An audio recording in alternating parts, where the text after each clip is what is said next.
آپ علیہ السلام کے صحابہ کی جو واقعات ہیں متعدد واقعات ہیں ثبات ختمی سے متعلق. ایک واقعہ میں آپ کو بتاتا ہوں.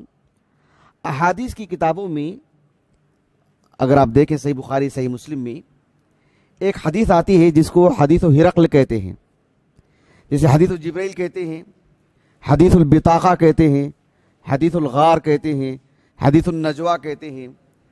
حدیث میں کوئی خاص قصہ ہوتا ہے اس کی طرف وہ حدیث منسوب ہو جاتی ہے، جیسے آیاتوں میں آیت الکرسی، آیت الدین وغیرہ. احادیث میں بھی حدیث ہرقل بہت مشہور، بہت طویل. خلاصہ کیا ہے اس کی میں آپ کو تفصیل بتاتا ہوں، یعنی اس کا پس منظر میں آپ کو بتاتا ہوں.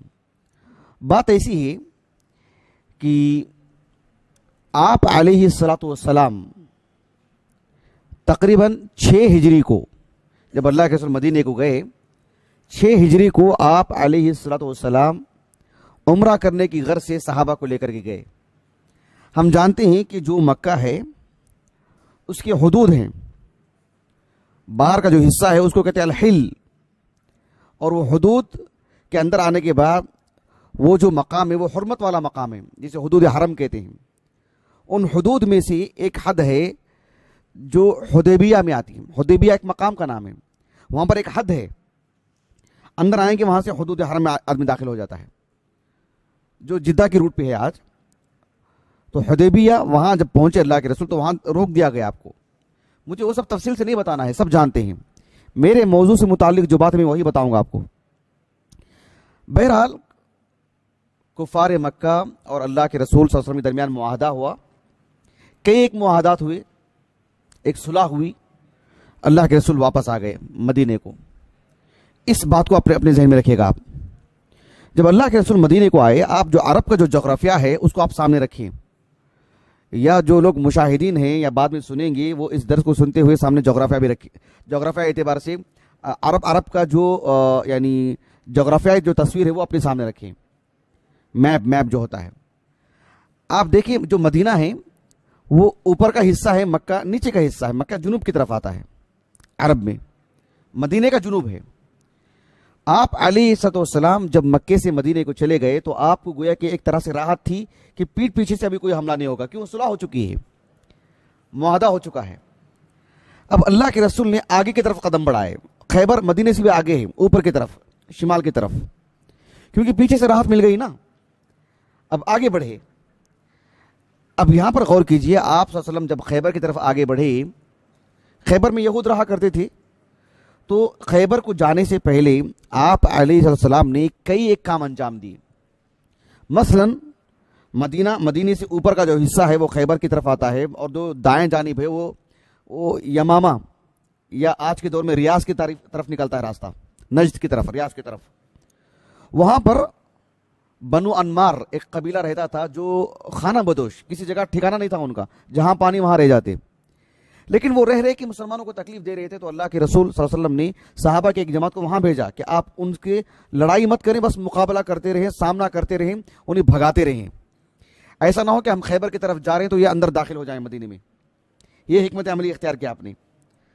اور خیبر کی طرف جب آپ نکلے تو اللہ کے رسول صلی اللہ علیہ وسلم نے دنیا بھر کے بادشاہوں کو خطوط بھی لکھا. آپ نے دنیا بھر کے بادشاہوں کو، تو دنیا بھر کے بادشاہوں کو جب خط لکھا تو ہرقل جو ایک صرف بادشاہ نہیں تھا، ایک بڑی سلطنت اس کی ملکیت میں نہیں تھی، بلکہ دنیا کا ایک عظیم بادشاہ تھا. وہ ہرقل یورپی ممالک کا جو حصہ ہے اوپر، ترکی سے اوپر، تقریباً پورا علاقہ اسی کا. اللہ کے رسول نے اس کو خط بھیجا. ایک صحابی ہیں دحیہ ابن خلیفہ الکلبی رضی اللہ عنہ، خلافت دور معاویہ میں، معاویہ بن ابی سفیان رضی اللہ عنہ کے دور حکومت میں ان کا انتقال ہوا، صحابی کا. سنن ابی داؤد میں ان کی روایت ہے، کتب ستہ میں سے، اور جگہ کوئی روایت نہیں ان کی کتب ستہ میں. تو دحیہ رضی اللہ عنہ کو اللہ کے رسول نے خط دے کر کے بھیجا. دحیہ ابن خلیفہ الکلبی رضی اللہ عنہ اللہ کے رسول کا خط لے کر کے گئے. بصرہ ایک علاقہ ہے، دھیان دیجئے گا، ایک علاقہ ہے بصرہ جو عراق میں آتا ہے اور عراق کے جنوب میں آتا ہے، کویت کے سرے پر. کویت جو علاقہ ملک ہے نا آج، بالکل اس کے اوپر آتا ہے حصہ بصرہ. میں کہہ رہا ہوں بصرہ، با پر ضمہ. یہ بصرہ ملک شام کی سرحد ہے، سیریا، اور بصرہ اس طرف آتا ہے. یہ بصرہ ہے. مدینے سے بصرہ تک وہ خط لے کر کے گئے. بصرہ کے گورنر کو خط دیا انہوں نے کہ اس خط کو بادشاہ تک پہنچا دے، ہرقل تک. یہ بات ذہن میں ہے آپ کے؟ اللہ کے رسول ابھی خیبر کی طرف گئے ہیں، ابھی عرب آپ کے زیر نگی نہیں آیا ہے. خط دے کر کے بھیجے اللہ کے رسول نے صلی اللہ علیہ وسلم، اور خط بصرہ تک چلا گیا ہے. اس بات کو ذہن میں رکھنے کے بعد ایک اور میں بات آپ کو بتاتا ہوں. اس دور میں دنیا بھر کی دو بڑی بڑی طاقتیں تھیں، ایک روم کی، ایک ایران کی. ایران فارس، اور اس طرف جو مصر ہے، مصر کے اوپر کا حصہ، سمندر سے نکلا ہوا اوپر کا حصہ، وہ پورا جو ہے مطلب روم کی حکومت تھی وہ. تو وہاں پر ہرقل کی حکومت تھی. دونوں کے درمیان زبردست لڑائی ہوئی، اور دنیا کی دو سپر پاور طاقت تھی. روم نے شکست دے دیا اس کو. یہ میں آپ کو قصہ سنا رہا ہوں، اس سے میرے موضوع سے بہت تعلق ہے، اس دھیان سے سنیے گا. روم نے شکست دے دی کس کو؟ ایران کو، فارس کو. اب گویا کہ یہ دنیا بھر کی یہ تنہا اکیلی حکومت ہے جس کا پوری دنیا پر راج ہے، سب پر اسی کا دبدبہ ہے، اسی کی ہیبت ہے، اسی کی حشمت ہے. سمجھے آپ اس بات کو؟ یہ جو لڑائی ہوئی تھی روم اور ایران کی، یہ سیریا، جو آج سیریا نام ہے اس کا، ملک شام، قدیم ملک شام، اس کا ایک بہت بڑا علاقہ ہے جس کا نام ہے الحمص. حمص اس کا علاقہ ہے، ملک شام کے جنوب میں آتا ہے. وہ ابھی بھی وہ حمص موجود ہے اسی نام سے. وہاں پر لڑائی ہوئی تھی. جب روم کو فتح حاصل ہو چکی تو یہ جو بادشاہ تھا ہرقل وہاں کے بادشاہوں کا جیسے ہم کہتے ہیں نا سرنیم، یوں سمجھ لیجیے. تو یہ جو علامتی نام تھا ان کا، ہرقل جب اس کو فتح مل چکی تو حمص سے بیت المقدس، مسجد اقصی تک وہ پیدل چل کے آیا. وہ اس لیے آیا تاکہ اللہ تعالیٰ کا شکر ادا کر سکے. دیکھو اللہ رب العالمین نے کس طرح سے ترتیب اللہ نے قائم کی ہے. بادشاہ وہاں پر پہنچا، اور اللہ کے رسول خیبر میں پہنچے ہوئے ہیں. یہ بادشاہ حمص سے چلتا ہوا فتح کے بعد بیت المقدس آیا اللہ کا شکر ادا کرنے کے لیے مسجد اقصی میں. تو اس کو وہ خط پہنچا اللہ کے رسول کا. اللہ کے رسول کا خط پہنچا، اس کو عربی زبان نہیں آتی تھی. محض یہ کہ جو مدینے سے خط آیا ہے اور یہ اپنے آپ کو اللہ کے نبی کہتے ہیں، یہ ان کا خط ہے. یہ کب کب آ گیا ہے؟ یہ ایک مسجد ہے، میں اور آپ مسلمان ہیں، یہاں بیٹھ کر کے میں کوئی کہانی اور قصہ اور معتقدات سے جڑی کوئی بات نہیں سنا رہا ہوں میں آپ کو کہ میں اور آپ اپنی اپنی پیٹھ تھپک لیں کہ اللہ کے رسول کا خط گیا تو وہ ڈر گیا، گھبرا گیا، جیسے کہانیاں ہوتی نا اپنے اپنے بادشاہوں کی تعریف میں. نہیں، یہ معجزاتی بات بتا رہا ہوں میں آپ کو. سبحان اللہ العظیم. اللہ کے رسول کا خط گیا تو اس کو عربی زبان نہیں آتی تھی، عربی زبان سے واقف نہیں تھا وہ. بادشاہ ڈر گیا، خوب ڈرا. آپ غور کیجئے، اللہ جزائے خیر دے امام المحدثین محمد ابن اسماعیل ابو عبداللہ البخاری کو رحمہ اللہ بہترین بدلہ دے. کیا فقہ ہے آپ کی. امام بخاری رحمہ اللہ نے ان کی جو الجامع الصحیح ہے اس میں ایک کتاب ہے، کتاب الجہاد وسیر، صحیح بخاری میں. اس میں امام بخاری نے ایک باب قائم کیا، اور باب میں اللہ کے رسول کی حدیث داخل کی کہ باب قول نبی صلی اللہ علیہ وسلم نصرت بالرعب مسیرۃ شہر.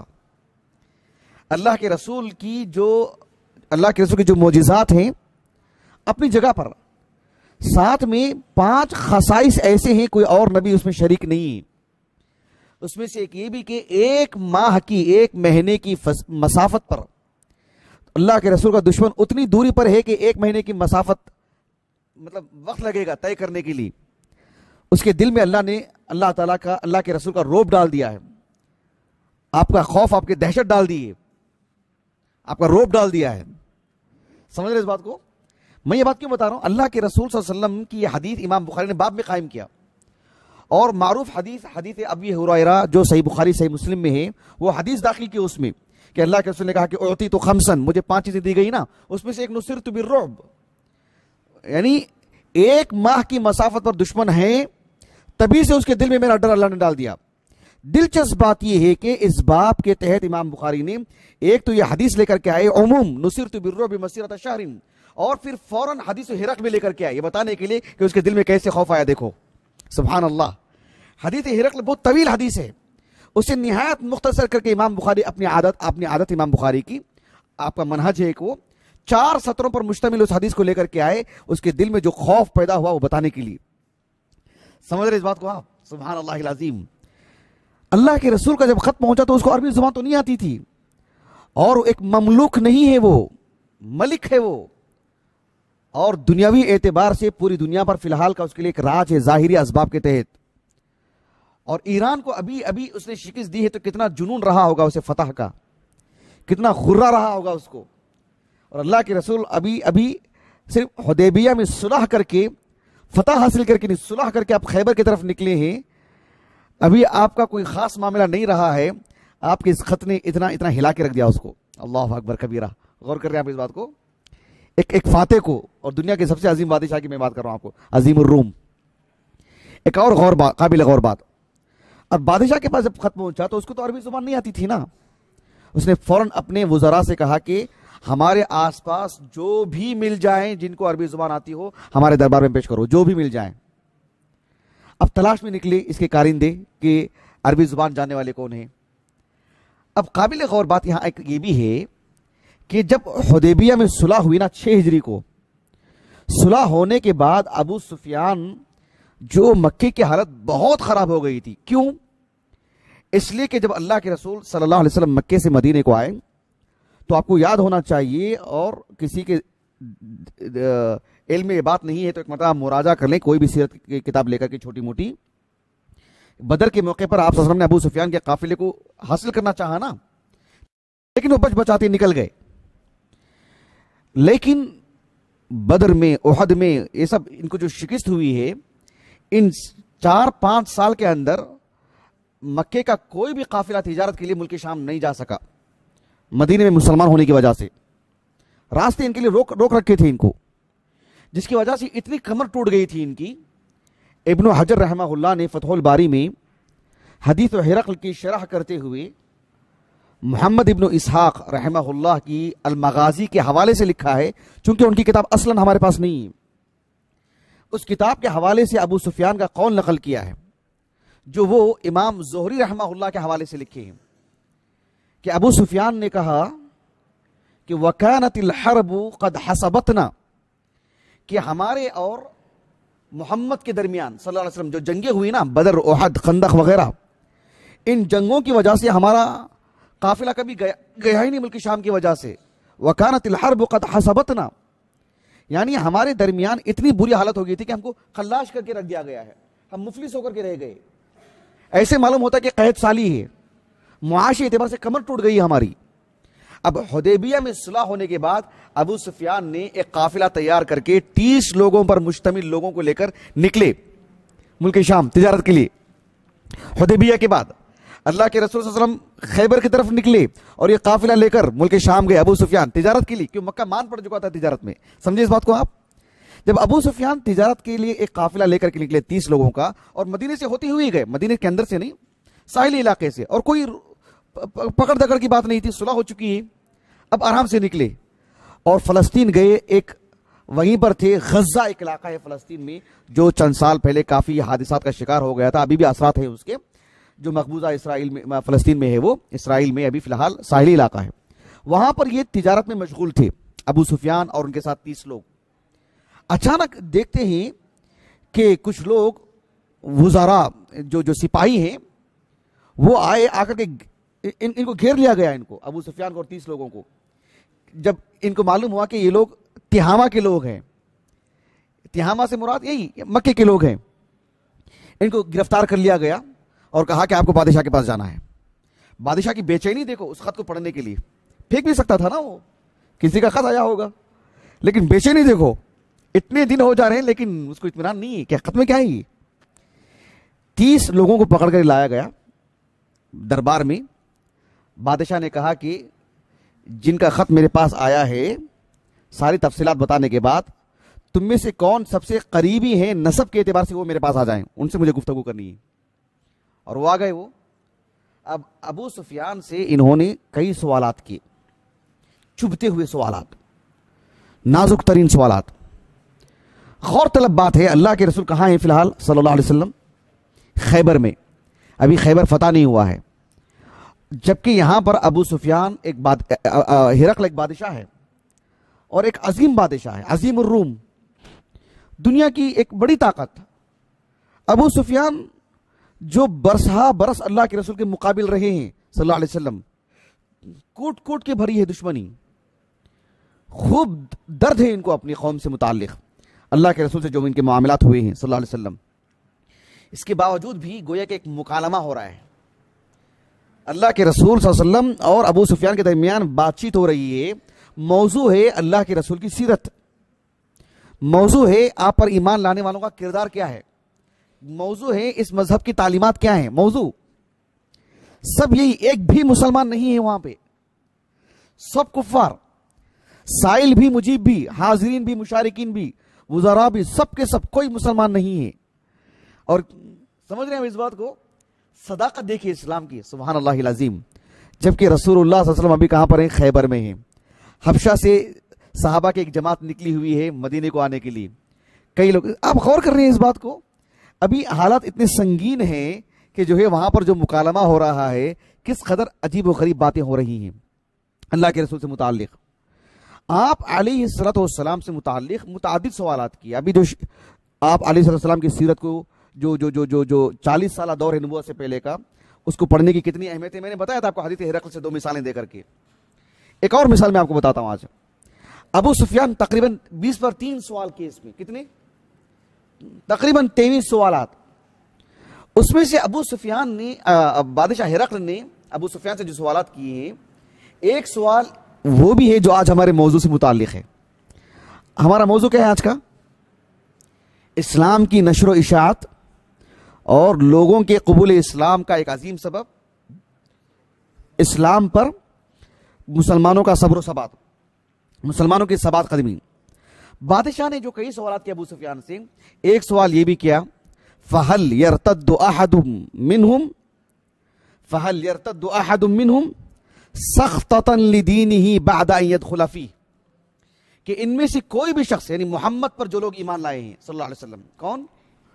محمد صلی اللہ علیہ وسلم پر جو ایمان لائے ہیں، ان میں سے کوئی ایک فرد بھی ایسا ہے جو اسلام لانے کے بعد ان يدخل فيه، اسلام میں داخل ہو جانے کے بعد، فَهَلْ يَرْتَدُّ أَحَدٌ مِّنْهُمْ سَخْطَةً لِدِينِهِمْ، دین یعنی اسلام سے بیزار ہو کر، ایسا نہیں کہ بھئی ایسے نکل گئے، اسلام سے بیزار ہو کر، یہ مجھے مذہب پسند نہیں، یہ اسلام مجھے پسند نہیں، یہ کیا ایسا مذہب ہے یہ؟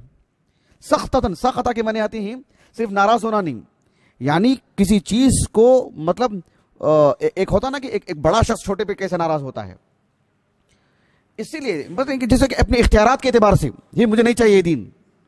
فَهَلْ يَرْتَدُّ أَحَدٌ مِّنْهُمْ، ان میں سے کوئی مرتد بھی ہوا ہے، اسلام سے نکلا ہے، سَخْطَةً لِدِينِهِ بَعْدَ أَن يَدْخُلَ فِيهِ، اسلام تو قبول کر لیے لیکن اسلام سے بیزار ہو کر، نفرت کر کے کوئی اسلام سے دور بھی ہوا ہے کیا؟ ابو سفیان نے کیا جواب دیا؟ ابو سفیان نے کیا جواب دیا؟ کہا کہ لا۔ کیا جواب دیا ابو سفیان نے؟ لیکن یہ چھوٹی بات نہیں، یہ چھوٹی بات نہیں، یہ رونگٹے کھڑے کر دینے والی بات ہے، یہ سوتے ہوئے شخص کو جگا دینے والی بات ہے، یہ آنکھیں کھول دینے والی بات ہے، دنیا بھر کے لوگوں پر حجت قائم کر دینے والی بات ہے۔ جواب دینے والے ابو سفیان ہیں جنہوں نے کہا کہ لا۔ جانتے ہیں ابو سفیان کون ہے؟ جس دن اللہ کے رسول نے کہا کہ میں اللہ کا نبی ہوں، میں اللہ کا رسول ہوں، اس دن سے وہ اللہ کے رسول کو دیکھ رہے ہیں۔ اس سے پہلے بھی دیکھے ہیں، اللہ کے رسول سے عمر میں بڑے ہیں آپ، عمر کے اعتبار سے، لیکن جس دن اللہ کے رسول نے کہا میں اللہ کا رسول ہوں، وہ 40 سال بھی دیکھے اللہ کے رسول کے وہ، اور یہ دن بھی دیکھا انہوں نے جب اللہ کے رسول نے کہا کہ میں اللہ کا نبی ہوں، تب سے دیکھتے آ رہے ہیں۔ سب سے پہلے آپ پر کس نے اسلام قبول کیا، بعد میں کون کیا، اس کے بعد کون کیا، اس کے بعد کون کیا، اس کے بعد کون کیا، ان کے گھر میں کون کون اسلام قبول کیے، ان کے خاندان قبیلے میں کون کیے، بنو عبد الشمس سے کون کون کیے، سب خبیر انسان ہیں، سب کے بارے میں معلوم ہے۔ آپ نے لا کہہ دیا، اتنا آسان سمجھتے ہیں ہم لوگ۔ جانتے ہیں مکے کے کتنے سال؟ 13 سال۔ یہ مدینے میں جانے کے بعد 7واں سال ہے، 13 اور 7 19 سال میں ایک آدمی بھی نہیں مل سکا ابو سفیان کو جو اسلام سے نکلا ہوا ہو.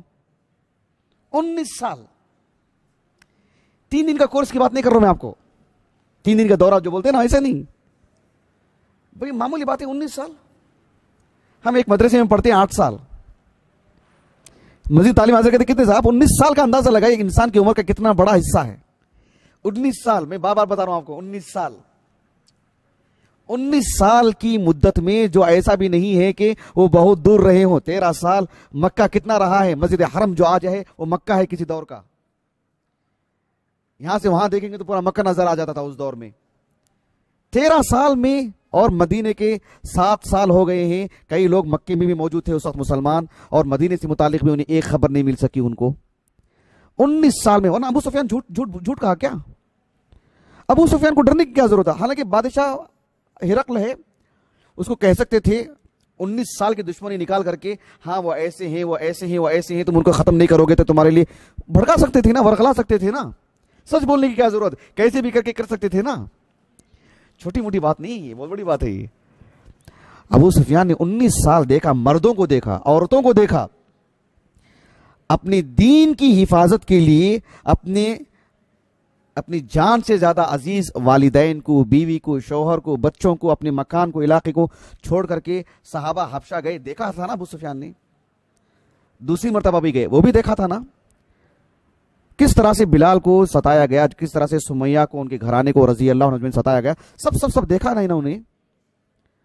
3 سال بیکاٹ کیا گیا تھا نا شیب ابی طالب میں. کیا ابو سفیان اس سے غافل تھے, بے خبر تھے ابو سفیان؟ پھر مدینے کے بھی 7 سال ان کے سامنے موجود ہیں.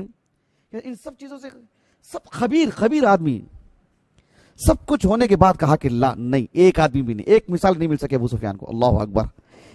مسلمانوں کی ثبات ختمی دیکھ رہے ہیں آپ. اور قابل غور بات یہ ہے کہ ابو سفیان اکیلے نہیں تھے, ان کے ساتھ مکے کے 30 لوگ بھی تھے. کسی ایک نے بھی نہیں کہا کہ ابو سفیان نے جھوٹ کہا, ابو سفیان نے غلط کہا. قابل غور بات. اوکے, حیران کن بات بتاؤں میں آپ کو. میں تقریباً 2-3 سال پہلے ام المؤمنین ام حبیبہ رضی اللہ عنہا کی سیرت پر میں نے ایک درس دیا تھا. اس میں ایک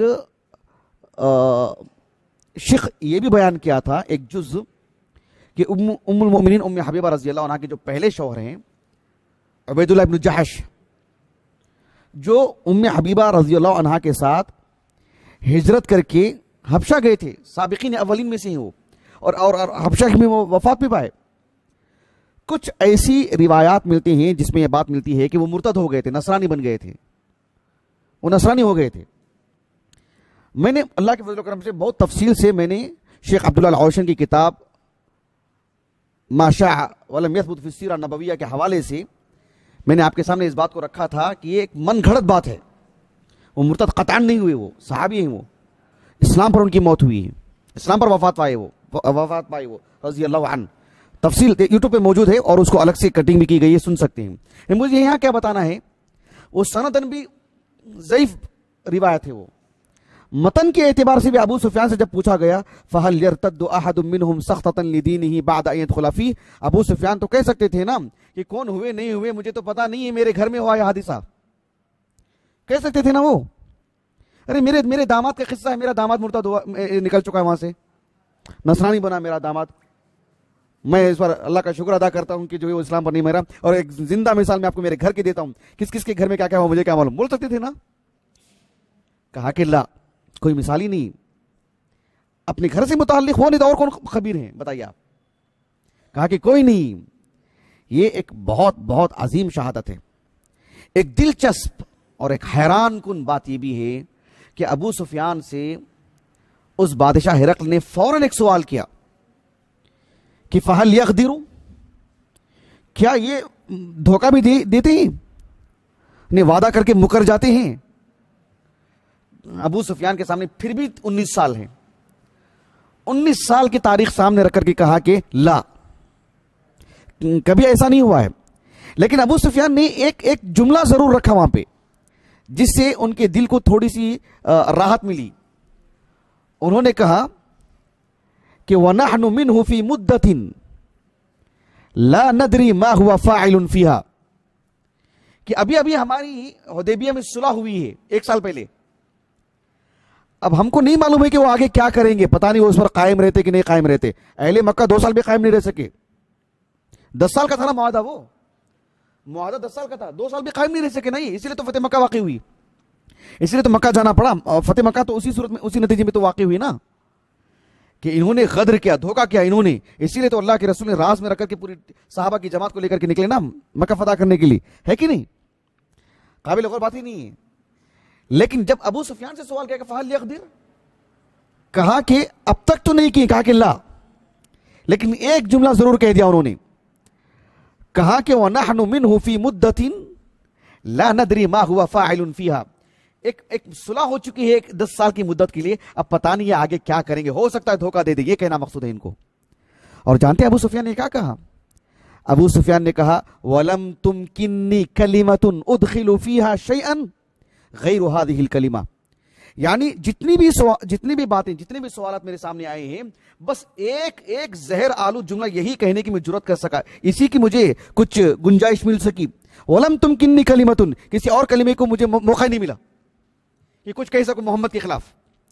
یہ جو صلح ہوئی ہے نا, بس اس تعلق سے ایک اشکال میں اس کے دل میں ڈال سکا, آگے کیا ہوگا نہیں معلوم, ہو سکتا بدل جائے, یہ کہہ سکا میں. آگے کی بات ہے نا, وہ کچھ بھی ہو سکتا ہے. پچھلی تاریخ اتنی صاف ستھری ہے کہ اس کے بارے میں کیا بتاؤں. وَلَمْ تُمْكِنِّي كَلِمَةٌ أُدْخِلُ فِيهَا شَيْئًا غَيْرُ هَذِهِ الْكَلِمَةِ, بس یہی کہہ سکا میں. میں کیوں بتا رہا ہوں یہ بات کیوں بتا رہا ہوں میں آپ کو؟ ابو سفیان جب اس میں اتنی گنجائش نکال سکتے ہیں, تو فَهَلْ يَرْتَدُّ أَحَدٌ مِّنْهُمْ سَخْطَةً لِدِينِهِ بَعْدَ أَن يَدْخُلَ فِيهِ. اس میں اگر عبید اللہ بن جہش مرتد ہوئے ہوتے تو تکلف کی کیا ضرورت, صراحتاً نام لے لیتے, یہاں جیسا تکلف کر رہے ہیں. یہاں اتنی گنجائش نکالنی پڑے نا, گنجائش کی کیا بات ہے, وہاں تو ان کے کھاتے میں چیز ہے, وہ ان کی دلیل ہے, وہ قابل غور بات ہی نہیں. سبحان اللہ, کتنی بڑی بات ہے.